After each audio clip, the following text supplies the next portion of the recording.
Status tersangka Ketua Komisi Pemberantasan Korupsi Firly Bahuri dalam kasus dugaan pemerasan terhadap mantan Menteri Pertanian Syahrul Yassin Limpo memantik tanggapan sejumlah pihak.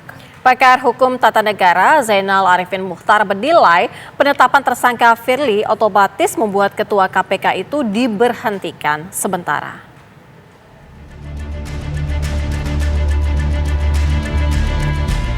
Ketua Komisi Pemberantasan Korupsi Firly Bahuri resmi ditetapkan sebagai tersangka atas kasus dugaan pemerasan terhadap mantan Menteri Pertanian Syahrul Yassin Limpo.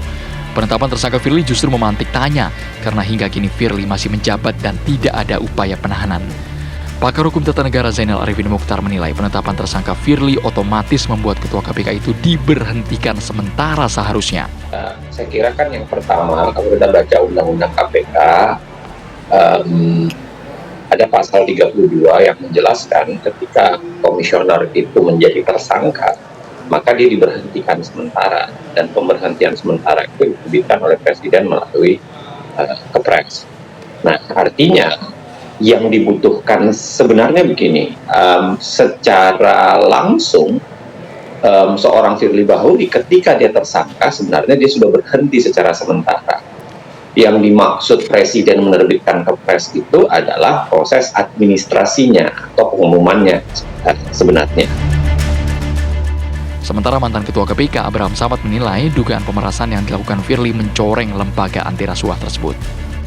Abraham juga menyatakan pihak yang mengklaim bahwa penetapan tersangka Firly adalah serangan balik atau kriminalisasi ke Firly sesungguhnya sangatlah tidak tepat.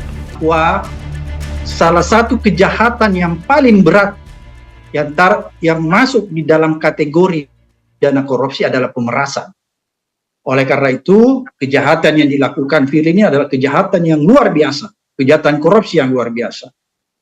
Oleh karena itu, kalau ada orang menerasikan atau menganggap ini adalah sebuah serangan balik atau kriminalisasi yang dialamatkan kepada Ketua KPK karena yang bersangkutan sedang gencar melakukan pemberantasan korupsi, itu adalah sesuatu hal yang sangat tidak tepat, tidak benar.